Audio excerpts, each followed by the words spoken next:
കോട്ടയത്ത് ഭാര്യയെ കൊലപ്പെടുത്തിയ സംഭവത്തിൽ ഇപ്പോൾ മൃതദേഹം കണ്ടെടുക്കുകയാണ്. ഇതര സംസ്ഥാന തൊഴിലാളി സോണിയാണ് ഭാര്യയെ കൊലപ്പെടുത്തിയ ശേഷം കുഴിച്ചിട്ടത്. തുടർന്ന് ഇയാൾ നാട്ടിലേക്ക് കടക്കാൻ ശ്രമിക്കുമ്പോഴാണ് പോലീസിന്റെ ചോദ്യം ചെയ്യലുണ്ടാവുകയും ഇയാൾ കുറ്റം സമ്മതിക്കുകയും ചെയ്ത്. ഭാര്യയായ അൽപ്പനയെ ആണ് ഇയാൾ കൊലപ്പെടുത്തിയത്. ഇപ്പോൾ മൃതദേഹം കുഴിച്ചു മൂടിയ സ്ഥലത്ത് പോലീസ് സ്ഥലത്തെത്തി പരിശോധന നടത്തുകയാണ്. ശ്യാം പ്രസാദ് ഉത്തമൻ വിവരങ്ങളുമായിട്ട്. ശ്യാം, കൃത്യമായി സ്ഥലം സ്പോട്ട് ചെയ്തോ? ഈ പരിശോധനയിൽ കണ്ടെത്തിയോ? മൃതദേഹം അവിടെ ഉണ്ട് എന്ന് ഉറപ്പിച്ചോ?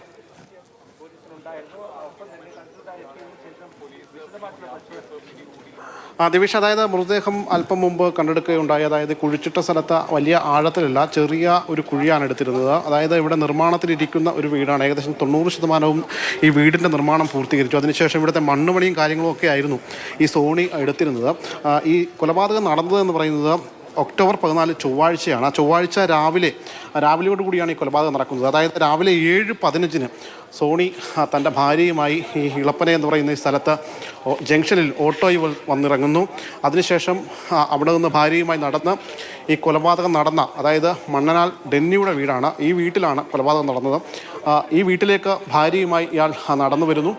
തൊട്ടപ്പുറത്തെ ആ വീട്ടിലെ CCTVയിൽ അത് ദൃശ്യങ്ങൾ വ്യക്തമായിരുന്നു. ആ CCTV പോലീസ് പരിശോധിക്കുകയും അതിൽ നിന്നാണ് പോലീസിന് ഈ കാര്യങ്ങൾ വ്യക്തമാവുകയും ചെയ്തത്.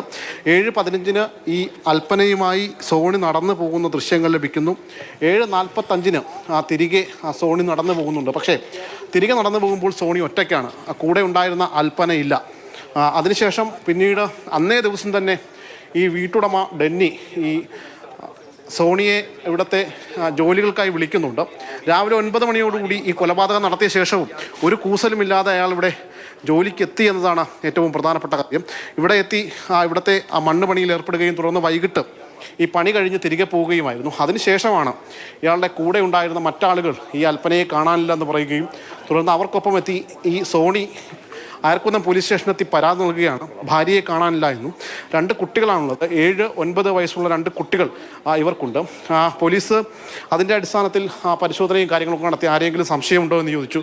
ഭാര്യയ്ക്ക് ഒരു ആൺസുഹൃത്തുണ്ട്, അയാളെ സംശയമുണ്ടോ എന്ന് സോണി പറയുകയും ചെയ്തു. അയാളെ പോലീസ് വിളിച്ചു വരുത്തുകയും അയാളോട് വിവരങ്ങൾ ആരായുകയും ചെയ്തു.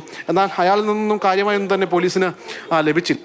തുടർന്നാണ് ഈ സോണിയെ തന്നെ പോലീസ് നോട്ട് ചെയ്യുന്നത്. ഇദ്ദേഹത്തിൻ്റെ മൊബൈൽ നമ്പർ അടക്കം വിശദമായി എടുത്ത് തുടർന്ന് ഇയാളെ പറഞ്ഞു വിടുകയായിരുന്നു. അതിനുശേഷം വീണ്ടും ചോദ്യം ചെയ്യലും കാര്യങ്ങളൊക്കെ തുടർന്നു. അതിനുശേഷം പിന്നീട് കഴിഞ്ഞ ദിവസം ഇയാൾ ഇവിടെ നിന്നും എറണാകുളത്തേക്ക് പോകുന്നതായി പോലീസിൻ്റെ ശ്രദ്ധയിൽപ്പെട്ടു. അങ്ങനെയാണ് പിന്നീട് ഇയാളെ എറണാകുളത്ത് വെച്ച് പിടിക്കുകയും തുടർന്ന് ഇങ്ങോട്ടേക്ക് എത്തിച്ച് വിശദമായി ചോദ്യം ചെയ്യുകയും ചെയ്തത്.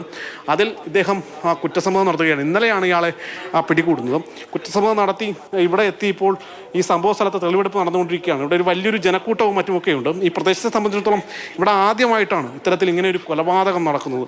അതായത് അതിൻ്റെ ഒരു ഞെട്ടലിലാണ് ഈ നാട്ടുകാരും ഈ പ്രദേശവാസികളുമെല്ലാം. ഇവിടുത്തെ വീടുകളുടെ പ്രത്യേകത എന്ന് പറഞ്ഞാൽ തൊട്ടടുത്തടുത്ത് വീടുകൾ അങ്ങനെ കാര്യമായിട്ടില്ല. ഒരു കാട് പോലത്തെ ഒരു പ്രദേശമാണെന്ന് പറയാം. അതുകൊണ്ട് തന്നെ ഇവിടെ ഇങ്ങനെ ഒരു കൊലപാതകം നടന്നാൽ കാര്യമായ രീതിയിൽ അറിയുകയില്ല. രാവിലെ ആയതിനാൽ തന്നെ വീട്ടിൽ ആളുകൾ ഉണ്ടാവുകയില്ല. അതായിരിക്കാം ഒരുപക്ഷെ ഇത്ര ദിവസം ഈ കൊലപാതക ശേഷം നടന്നത്. ഇയാൾ പശ്ചിമബംഗാൾ സ്വദേശിയാണ്. തിരികെ പശ്ചിമബംഗാളിലേക്ക് പോകാനുള്ള ശ്രമമായിരുന്നു. അതിനിടെയാണ് പോലീസ് പിടികൂടുകയും മറ്റും ചെയ്തത്. എന്തായാലും കൃത്യമായ തെളിവുകളുടെ അടിസ്ഥാനത്തിൽ തന്നെയാണ് ഇപ്പോൾ പോലീസ് ഇയാളെ പിടികൂടിയിട്ടുള്ളത്.